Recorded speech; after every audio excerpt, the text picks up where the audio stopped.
Hello and welcome to Liberty Law Talk. I'm your host, Richard Reinsch. Liberty Law Talk is featured at the online journal Law and Liberty, which is available at lawliberty.org. Today we're talking with John Marini about his new book, Unmasking the Administrative State. John Marini is professor of political science at the University of Nevada, Reno. He's a senior fellow of the Claremont Institute in California and is the author and editor of a number of books on the administrative state, including The Politics of Budget Control, the Imperial Congress, and the Progressive Revolution in Politics and Political Science. John Marini, glad to have you on the program. Thank you, Richard. Happy to be here. So, John, I think I've been hearing you talk about the administrative state and reading you talk about the administrative state for over a decade. So this book is, in some sense, a recapitulation of what I learned from you, but also, I think, some new thoughts and ideas as well. The title of your book is interesting, Unmasking the Administrative State. How does one unmask it? Is it not evident in Washington? We mock it, we refer to it derisively, we know its operations, and yet it needs to be unmasked. How do we do that? Well, I think the reason it's difficult to see is because it's so pervasive. It permeates almost every aspect of our lives. And so the administrative state is not merely a thing, the bureaucracy, or it's a form of authority as well. It's rational authority, and it permeates not only the public sector, but the large private corporations as well, in the way in which organized intelligence establishes knowledge about what it is that needs to be done. And of course, in the private sector, the economic sector, those structures, the bureaucratic structures that operate essentially in the same way as the public structures, when those two come together, in other words, when the private and the public sector become enmeshed in the way in which the modern administrative state has worked itself out over the last several decades, it's very difficult to establish what is genuinely public and what is private, what is a thing that should be political and what should be a responsibility of the private world, the civil society, the institutions that were social institutions that established how it is that human beings accommodated themselves to the social problems of families, communities, associations. All of those were ways that are not political ways, but ways that have established a kind of moral conditioning of human beings within those social structures. And the administrative state has undermined the authority of those social structures all the way down to the family. Talk about so it's not. Go ahead. Yeah, it's not merely that the administrative state is these particular agencies, this part of the government that is unelected. It has permeated the social, the political. It has centralized almost every interest that exists in human life, from the cultural, the religious, the scientific, the educational. All of these things now are part of the modern rational state. I think is a better term. I think Hegel's original term for it is a better way of describing what we're up against than the administrative state, because administration is just one part of what is done. Talk about Hegel's term and what he was trying to encapsulate with it. Well, in terms of Hegel's understanding of the modern rational state, it was going to be the rule of organized intelligence, of organized knowledge. It was his view was, of course, that the rational was going to replace the natural. The things that the end of history really meant the end of politics and the end of those things that had established the enmities that existed that prevented human beings from having and exercising what is essentially a common will, a will that establishes the moral authority of a regime. And of course, from the point of view of the from the point of view of the state itself, the state is a rational organization, but it is also a moral organism. He called it an organism because it's a growing thing. What it is, it adapts human beings to time or change or progress. So you could say that the rational state is an organism for the administration of progress. But the knowledge that's necessary to establish the solutions to the problems that human beings face was not yet manufactured in Hegel's time. I mean, there was no. He said that he had what he thought was civil service, in other words, the knowledge workers, that class that would accommodate to and establish the organized intelligence to conduct public affairs. He named that the civil servants. The term bureaucracy was not yet in use, even in Germany, really fully. Certainly not in the way in which it has come to be understood. But from Hegel's point of view, the rule of organized knowledge means then that there are those whose purpose is to provide the knowledge on behalf of the state, and therefore must be paid by the state, and that they will seek knowledge and not power. In other words, just to give a juxtapose, say, the Hegelian view with James Madison's view of administration. Madison would never admit that it's possible for human beings as individuals to separate their self-interest from the other elements that animate human beings' desire for power, ambition, or whatever. So Madison would have been skeptical that any part of a government should be given the autonomy and the power to seek solutions to problems that are unrelated to a check upon that power on behalf of political control. From Hegel's point of view, So no, it sounds like what you're articulating is something that we say in sort of a common view that the experts, the scientific expertise that they have, to, as you say, manufacture knowledge and find solutions. Hegel is he's articulating this at the most fundamental level. Yeah, he is. And what he's doing, and what took time before we developed, let's say, a method by which that becomes institutionalized, because Hegel established the ground of the necessity for an applied science, a practical science of politics, but he didn't provide a method of how to generate it. That came about within the next, almost about the time when Hegel was dying. Auguste Comte in France was giving a series of lectures from about 1829 to about 1840 that established the method of the social sciences, that detail how it is that human beings can establish a method, an empirical method, whereby they can generate meaningful knowledge that is not knowledge that's associated with metaphysical or theological knowledge, and therefore is genuine knowledge. In other words, not subjective knowledge.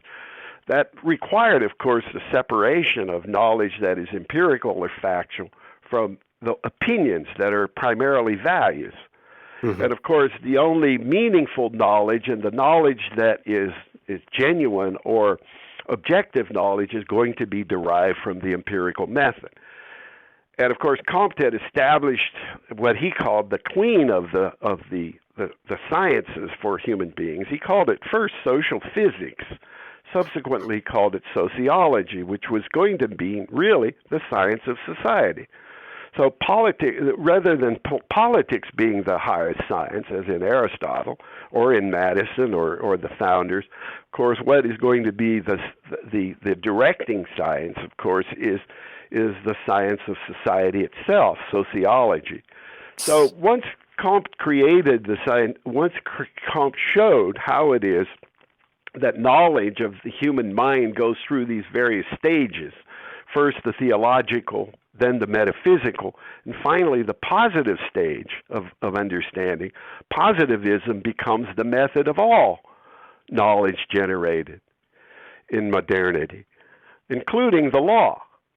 So positivism ultimately establishes the authority of the law, which means that science has replaced both metaphysical knowledge or philosophic knowledge derived from theoretical metaphysics and religious knowledge. So one could say by the end of the 19th century, the authority of religion and philosophy waned and the authority of science waxed. It established the meaning, the public meaning of everything that was going to be meaningful. So, but let me ask you this: so, is what you are articulating then is that this rational control of society through expertise, through the ability to generate so-called solutions to social problems, to the social questions, this replaces politics. But let me sort of bring it down maybe to more of a pragmatic American level. Is the administrative state, though, not really? Is it not an inevitability within a modern society of so many interests, needs, desires, that there has to be a way to meet those in some way through some sort of rational body of people providing licenses, certifications, things like that? I mean, are these two? Yeah. No, look, I think that there were always ways. Look, administration is as old as government. Every kind of government in all times has the problem of establishing an administrative apparatus. The question of administration, of course, is what establishes its authority and what's its relationship to politics. In the American founding, just read, say, Federalist Number 72 or read Federalist Number 68, where Hamilton, or particularly Hamilton, talks about administration. Administration is always understood in terms of what they would have considered the faculty of practical reason or prudence, not rationale. Now, when you're asking a question that presupposes that technical knowledge is required for the things that we do. But why is that the case? You've always had social institutions in which those activities were always done in an orderly way. I'm not saying that we're not required to use human reason. We're just required to use practical reason rather than theoretical reason. The problem with the applied sciences that become the social sciences, those are a form of abstract theoretical reasoning that try to provide solutions to problems that are practical problems and are intelligible in a commonsensical way or a reasonable way prudentially. What social science and what Comte did and what the Hegelian thought has done, his philosophy of history has done, has destroyed the element of prudence in modern political life. What is the role of prudence? And I don't blame Hegel for this. I think Kant is really to blame for this. But that's another more theoretical question. Let me put it this way, because I think I always find my students have a hard time understanding this too. They think that rationality, when they speak about rationality, they think of rationality oftentimes in the way that we think about reason. The human capacity for reason or rationality is a natural human faculty, if we are to believe the philosophic tradition of the West. And so reason and intellection is a part of human nature. And of course, it's something that human beings have and have always utilized ever since they were capable of intellecting and establishing ideas, whether metaphysically through metaphysical reason or theoretical reason, or in terms of practical reason, that is trying to accommodate how it is that we understand the abstract ideas in terms of concrete situations, because the abstractions, of course, have to be accommodated or approximated, and they have to be understood. So always you had a problem of accommodating ideas in a way that required practical reason or prudence. I mean, I'll give you one example. When Lincoln dealt with the problem of slavery during the Civil War, unlike the abolitionists who understood slavery in a Kantian way, as if that moral evil established the practical way of dealing with it. And Lincoln knew that was not the way you could possibly deal with slavery in America. And his prudential way of understanding slavery, of course, was trying to make the principle of equality intelligible as the ground by which to condemn slavery and make that possible politically, which required, of course, getting the consent of the governed. So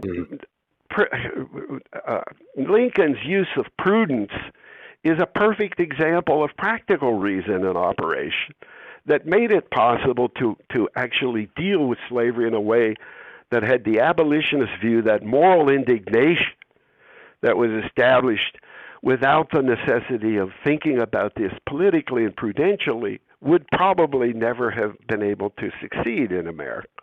Mm-hmm. But I think that we have in the 20th century turned over much of our judgment about politics to those who have purported knowledge that derives from abstractions, from theories. Yeah. So thinking go ahead. That are unrelated really to whether or not these things work practically. That's why it's so hard to ever find social science theories that the theorists themselves condemn as saying, well, no, it doesn't work. Because the beauty of it is always in the theory.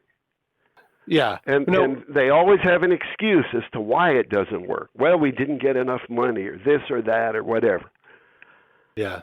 Be in social science, you say social science replaces practical reason. By social science, you mean that there is, that those who espouse it say there is a technique in this time, in these circumstances, that could solve this problem if we have the right people, the right amount of resources, et cetera, et cetera. Right. Yeah. What the social sciences establish a method by which to generate knowledge. That knowledge is the empirical method of establishing a hypothesis and testing it scientifically. The hypotheses that they create, of course, then the truth of a proposition, the truth of the method is established in the way in which the hypothesis is established and whether or not it can be falsified or not.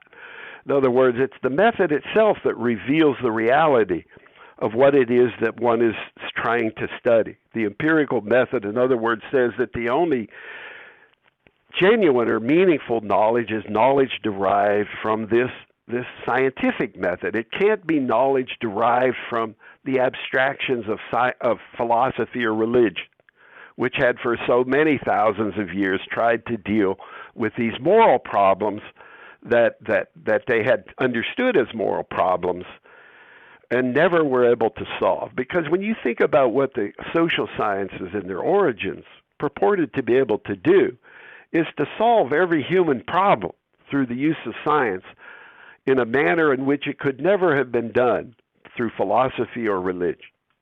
Mm. And so this is, you're suggesting or arguing the way we should think about the administrative state in the terms of I think what it thinks it can achieve.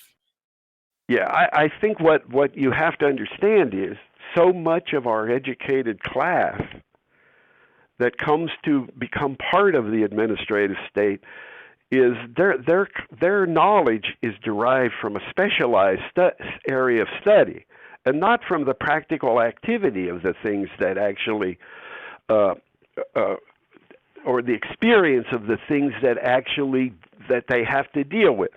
Let's take foreign policy. I mean, when somebody is dealing in the area of foreign policy and has a great deal of experience, practical experience in it, that's a form of knowledge that's very useful in understanding that problem. And yet when you study that in the university, you also get a way of thinking about these things abstractly. But it's not developed through the experience of it, but through the way in which the theoretical character of the phenomenon is revealed as the reality of it. See, my question about the modern administrative state is whether or not the method of science actually makes it possible to discern reality, or whether it distorts reality. Mm-hmm. The goal, I think, of understanding something is to understand the reality of it. And the way in which humans normally understand reality is through the senses that they have, of which, of course, the sense that makes sense of the senses is the common sense. Yeah. Now, what experience does is related to how the older view of prudence would suggest that if you want somebody to help you understand this problem, you should get somebody that has had a long experience of dealing with that particular problem. But you notice how many of the young people that go to Washington, all they have is the knowledge they got from their university education. And yet their expectation is that they have some kind of genuine knowledge about politics. And I asked the question, is that genuine knowledge? I don't think it is, to tell you the truth. But John, they're gonna make a life in the bureaucracy, in the Securities Exchange Commission and the Treasury Department. Of course. And they will develop the expertise and the knowledge and the impartiality to rule on our behalf. Let me ask you this question: how does the administrative state shape government, federal government, but also, and you write about this in the book, also state government, and also sort of the very diverse and local interests of our country? And I'm thinking in particular, what type of Congress do we get? What type of politics do we get? How does this sort of administration change who we are as a country? Well, I think what happens is once you centralize the policy-making process in Washington, what you do then, of course, is the only area in which decision-making is truly important is in Washington. In other words, before, say, probably up till the mid-60s in America, you had a relatively dynamic state and local political process whereby other interests that were decentralized, interests that were accommodated at the state and local levels, could be accommodated more effectively politically. Because what happens when you create an administrative state or a centralized administration, what happens is all of the important decisions are made at the center. And so everybody is forced to organize itself as an interest, as a petitioner in a certain way. And that's true of both public and private forces in the country. So it's not only the economic and the social and the scientific and the educational interests that mobilize and create lobbyists in Washington. It's also the state governments, the mayors, the governors, all have their organizations that go to Washington and become lobbyists.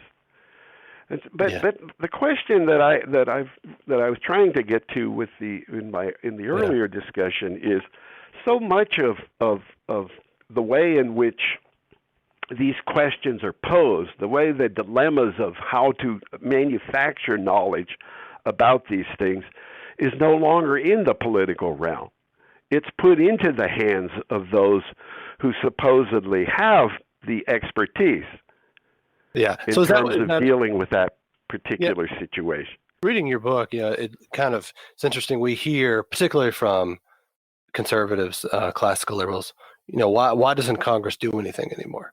It seems to be this rather impotent, helpless branch of government. And one manifestation of this is the budget process, which has essentially been dead now for well over a decade. And we have, as somebody said, we have government by resolution. You take one vote on one budgetary number to fund the entire federal government, and you no longer have debates over how to fund certain departments and agencies and on all of this. But I suppose as I'm reading your book and I'm thinking, Congress doesn't do anything anymore because it no longer understands itself to be a national legislative body.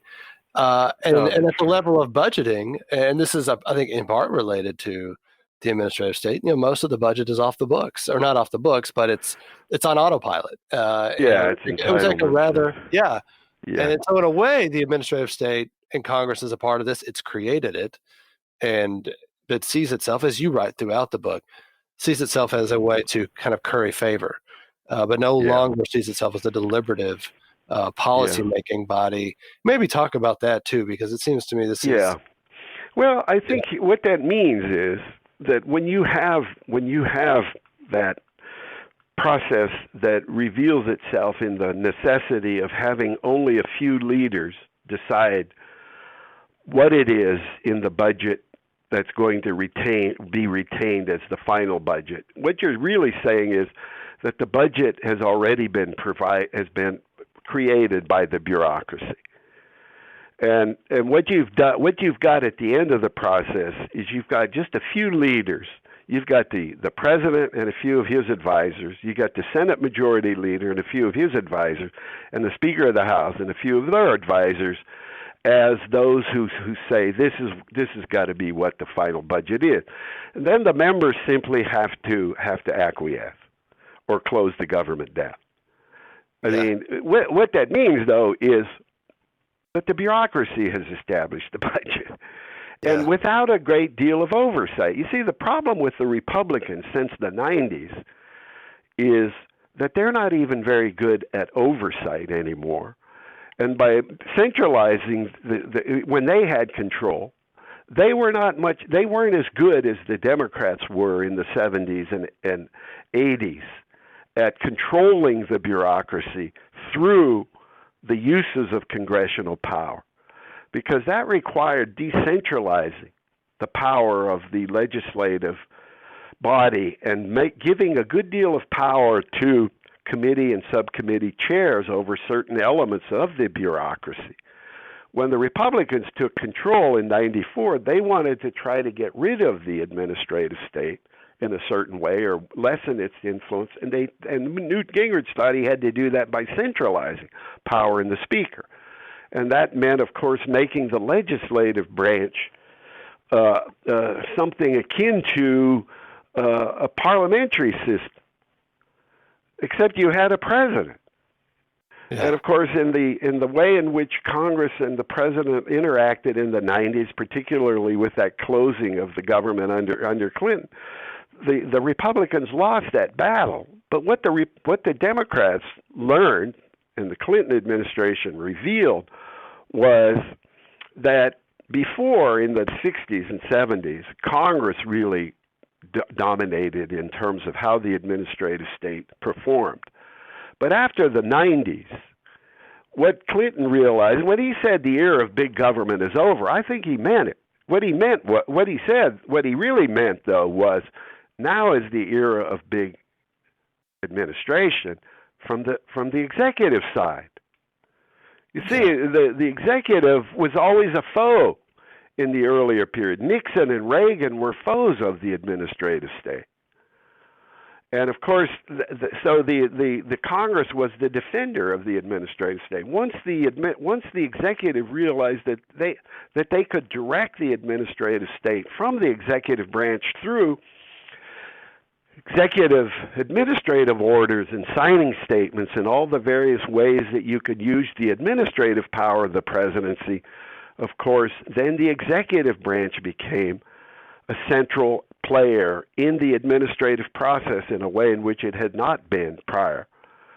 And so that too made it a lot more difficult. What Congress ended up doing, of course, was having to delegate more and more power to the executive branch.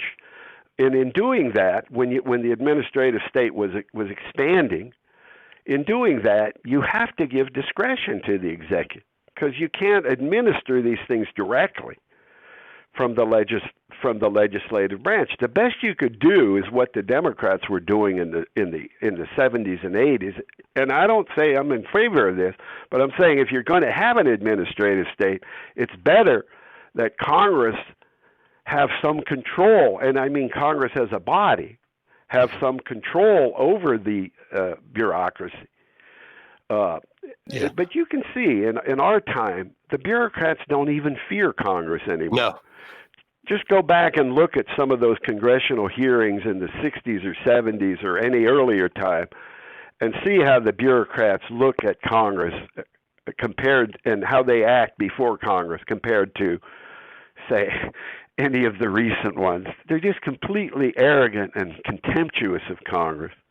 Yeah. Well, maybe with the Democrats in power, it might change a little bit in the House. I don't know, but I doubt it. So you have this distinction, too. You talk about administration versus lawmaking. And you say administration is inherently must be partial, detailed, touch local interests, and that Congress naturally sort of would support that. And would bring these sorts of all these types of interests to the administrative state. And as you were, suggesting just now, the executive was more inclined to think nationally, and now these things have sort of merged. But it also suggests too that the administrative state truly, by having the executive branch and the congressional branch, truly controls the country, I think. Yeah, I think the problem with the way in which Congress has given up its deliberative capability. I mean, when you talk about lawmaking, what you're really talking about is deliberation that culminates in the accommodation of the various interests through the lawmaking process. So deliberation culminates in lawmaking. But if Congress delegates its authority to specialized bodies, of course, the deliberation is replaced by supposedly expert administration. And yet, the problem of politics, there's no way of getting around the fundamental problem of politics, and that is how to establish a common good. Now, the American Constitution does provide that each of the branches try to understand the common good, both from the perspective of the nation and from the perspective of their constitutional role. So that Congress, of course, not only has a duty to look out for the common good of the country, it also has the constitutional duty to protect its own institutional prerogatives. Yeah. So Congress functions on behalf of a good that is in a certain way in tension with the good of the executive branch. But those two both have the duty of trying to establish a common good of all of the nation as a whole. All of this is impossible. It's not possible to speak about or pursue or even articulate a common good anymore in American politics, as far as I can tell. Yeah. In the absence of war. Yeah, but it seems, I mean, the administrative state also is able to, it seems to me, and you have this concept, you use this term in the book, or maybe you're quoting a political scientist, the idea of the unfinished law, which, the way I read that is, Congress knows it could not really secure passage of a law or a massive package of reforms if it were to spell out everything in advance. No, right. So it passes this general law that general meaning without details, and passes it over to the administrative state. But that in a way it's a subversion of the consent governed. And things could never happen, which you saw this sort of, I thought that was the interesting thing with Obamacare is, and Nancy Pelosi kind of famously alluded to this, we have to pass it to find out what's in it. No, of course, that was absolutely true. Certain things came to light and people revolted, like, famously what Sarah Palin referred to as the death panels, which has never been implemented as far as I'm concerned. The consumer protection, or what is it, this board of physicians that was going to determine expenditures for the country. Yeah. So things like that. It's just sort of, interesting to see what comes out of Well, the. the problem is, look, when you do that, the reason why they don't pass laws, of course, is you're right. You can't get an agreement in a body like the legislative body as to how to actually pass a general law that applies in a manner that would be acceptable to a majority of those in Congress. You can't. It's very difficult to pass. That general laws have to be laws that fall equally on everyone. What you do when you delegate authority, you're really giving. You have to allow whoever is given the authority the discretion then to determine how it is that the problem that you want solved is going to be solved. And what that does really is it creates the conditions whereby those who are governed by these laws become co-conspirators, really, with the people who are the regulators. This was true all the way back from the very beginning, when they tried to do it with the railroads, with the Interstate Commerce Commission. You know, when you particularize an element of the policy arena and you put just several forces in a symbiotic relationship with one another, regulator or regulated, they have more in common with each other than they do with the whole. And so they learn to accommodate each other in a way that makes it impossible to establish a common good out of that kind of activity. Yeah. It's the exact opposite of what you would want, because what you're doing is you're establishing privilege. Yeah, you're creating privilege. Players game the system. Repeat players learn how to game a system. Thinking here also, so this sort of all kind of leads to a question of, what could lead Congress to get its act together to reassert itself, and the only answer I can come up with is a sea change in our politics. So let's talk about Donald Trump, President Donald Trump. You wrote favorably of his candidacy. You're one of the few. And you've written a lot of interesting things since his presidency. Talk about the relationship between the operation of the administrative state and Donald Trump, and how it seems, as I've read you, it's impossible to think about the rise of Donald Trump without the administrative state. Well, I think it is, partly because of the way in which he came on the scene. I mean, he came on the scene completely outside the political sphere, completely outside the policy arena sphere of anyone who would be a serious candidate for the presidency. In other words, the knowledge that he had of it was not derived from the kind of knowledge that is typically thought to be useful knowledge in politics. He didn't have a PhD or a law degree or any of those degrees that usually prepare you for a political life. But what made me think about him in a different way was that his demeanor was the demeanor of a political man who understood politics commonsensically. In other words, he understood his campaign not in terms of turning it over to those specialized in running campaigns. I mean, he used technical people when he had to, but the grand strategy of his appeal was pretty simple, and it was tied to what he viewed the political purpose of an election is to go to the people, present what it is you want, and when you win, try to actually put that into effect. So many of the elections of our time, certainly since Reagan, and who was controversial because he did try to do that, but most of them, they run with the view, this is what you have to say to win, and then when you win, you ignore how it is that you want. You don't have any obligation really to fulfill the promises that you make to an electorate. So in a way, you've made the electorate superfluous. All you do is you break the electorate down into groups, you establish ways of appealing to groups, you keep the country divided in terms of groups, and you never really have to establish any kind of ground that would link the governed to those who hold the offices. when the people get the offices, they tend to do what they want, and they're only they're only useful in the sense that the organized interests have access to them. I think you have to admit that America has done a very good job, and much of the rest of the world probably, at accommodating the organized interests at the center. And maybe the next fight over the next decades will be whether this is a global center or whether it's centers that are established in national capitals. But you could say that American organized interests are well served by the American government.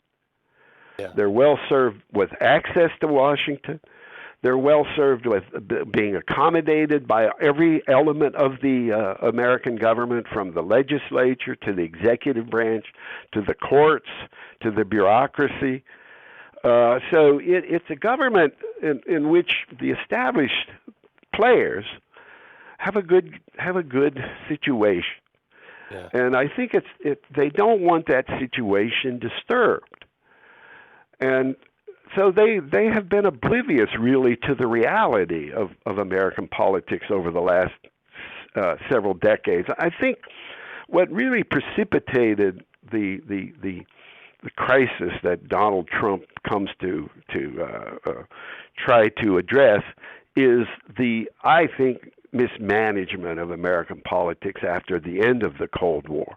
Yeah, no. Because it became much more difficult then for them to even understand what their offices were on behalf of. Because no American president or no American office holder could ever think about the world in the way in which they have done since the end of the Cold War, as if the national offices, the obligation to the Constitution or the limits imposed by the nation state were almost completely ignored. And so just what was radical in a certain way about Trump was his defense of the nation.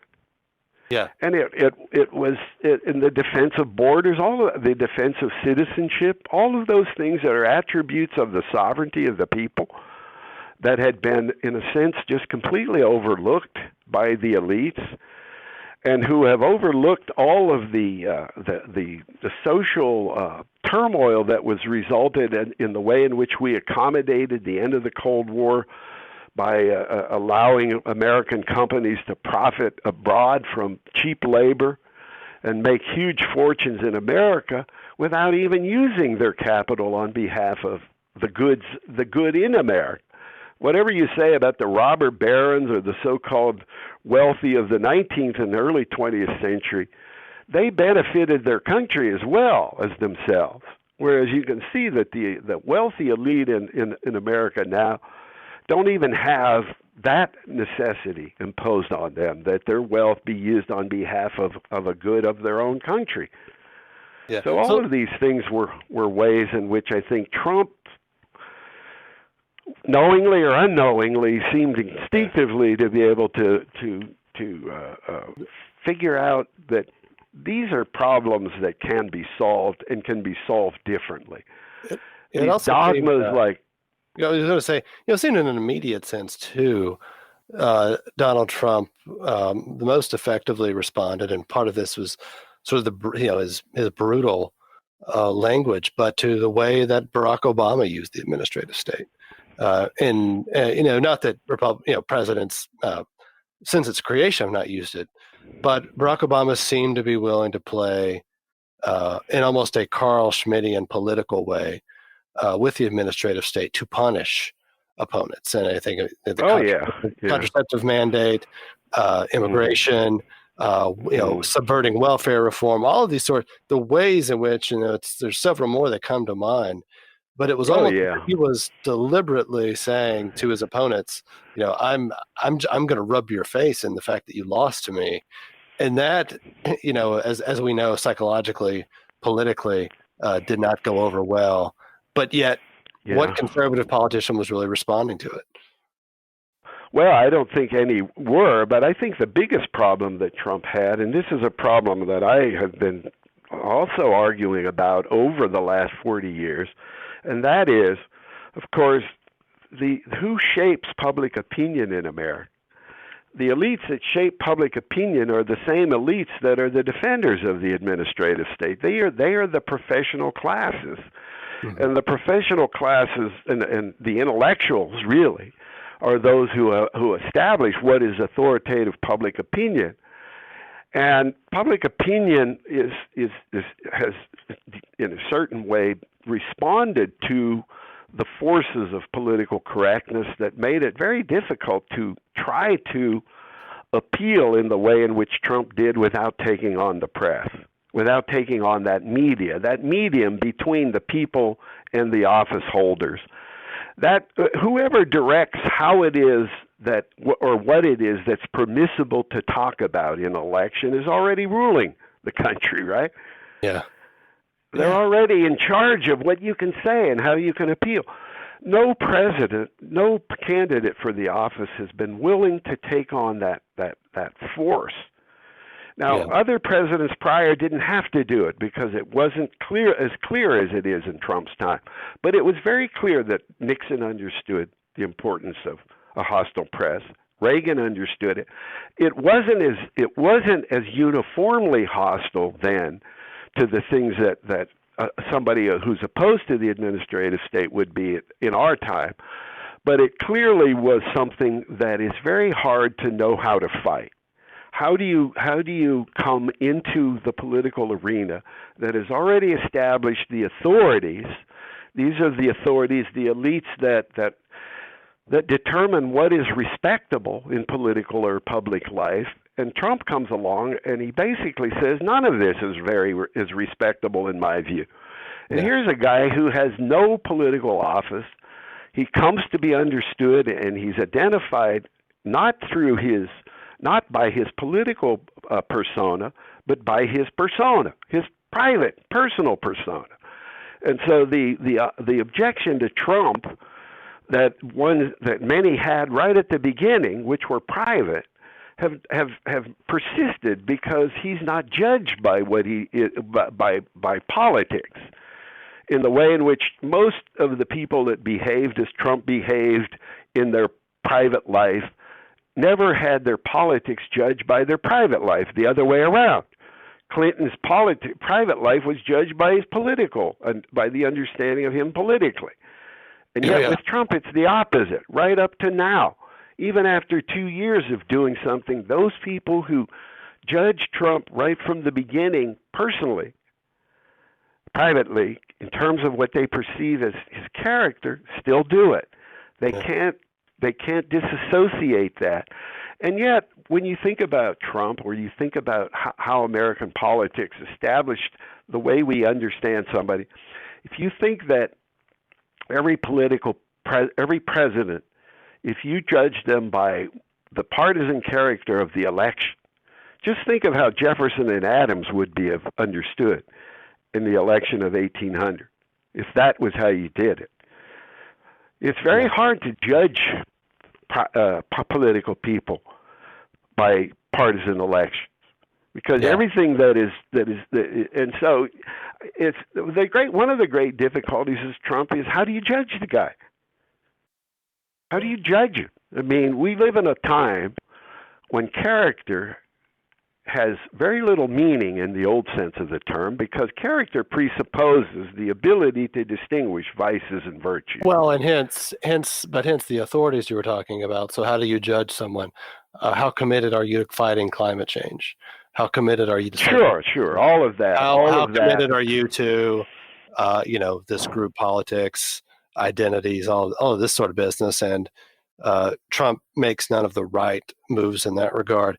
It seems to me also Trump could help himself, though. I think you would agree with me with tone on many occasions. I agree. I think, but it suggests, maybe to tie in your analysis globally, and you kind of alluded to that earlier. If we think about, I think today is the first day of the term of the new Brazilian president. You've got nationalist parties throughout Europe. There's widespread concern of, as I've been reading about, we've got May European Parliament elections coming up, and the nationalist parties are posed to do incredibly well. And it is as if the knowledge class as it exists in our leading centers of power, our leading countries, is no longer perceived and given the deference it would receive, because it doesn't deliver anymore. It doesn't deliver I a lot of think that's essential right. goods, and that this seems to be all coming true. I mean, and there's already the suggestion. I mean, it's being written that you think about Brexit and the way in which I think it's fair to say those in authority in Britain tried to negotiate the Brexit they wanted, not what voters thought they were getting. Yeah. And already, but it's sort of like, and so that's been rejected. I think that negotiation may want it, and so in favor of. So now it seems to be the prospect will be a no deal Brexit, and it seems to be increasingly Britain is coming to the view, or enough of the Conservative Party is coming to the view, we'll take our chances with that. So it's to me, it's all sort of like a slow crisis in confidence. But we don't know what the resolution will be. Well, part of the problem of the administrative state is that it doesn't necessarily seek solutions as much as it wants to manage problems. And of course, Burnham was right. This managerial revolution, when you look at, say, our foreign policy, how hard it is for a president, let's say like Trump, who wants to get troops out of Syria or Afghanistan. When those policies were made, whether 17 years ago when we decided, you never get to the point where you say, is this a success or is this a failure? Because when you manage a problem, you manage it through every phase of everything. Yeah. And it always, you just keep managing it. Yeah. And that's what you're talking about. That class that claims to have this knowledge that allows them to manage this situation, people are doubting that's sound. That is not sound policy after a while, that you just keep hundreds and thousands of people and hundreds of bases around the world that America has, just because we have this large class of people in all of these institutions, these organizations, these rational structures who want to manage these problems. And of course, and one would say, well, we'd be happy to have you to manage them if they have a successful conclusion. But at a certain point, you've got to draw the line and say these things do not work. Yeah. And it's just I think it's true. It's going to be now. Here's my fundamental. I think the great dilemma of constitutionalism versus the administrative state is that it's impossible to have an administrative state or a managed state that is compatible with consent of the governed or political rule. In other words, you can have a rational or administrative state, and that state can provide for the needs of the people in many ways and can accommodate those needs, but it can't accommodate the possibility of the people participating in their own self-rule. At a certain point, if people want to rule themselves, they're going to have to deal with these kinds of questions that because the modern state, the global state or the nation state or the centralized state, the rational state, whatever you want to call it, has become so pervasive globally that these problems are beginning to reveal themselves in a way in which it was very hard to detect, say, 40 or 50 years ago when I started writing this. We didn't even use the term administrative state. I used Tocqueville's term, centralized administration. That's how I tried to understand this phenomenon when it was just starting to emerge as a problem, because America's administrative state is not that old. Yeah. We're the last country, really, and we've never, because it doesn't sit well with the Constitution. Yeah. Well, John, on those thoughts, we'll bring it to an end. John Marini, thank you so much for discussing your book, Unmasking the Administrative State. Okay, thank you, Richard.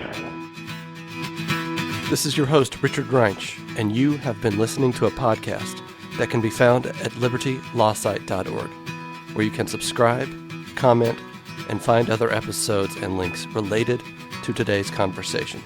Our email address is lal@libertyfund.org.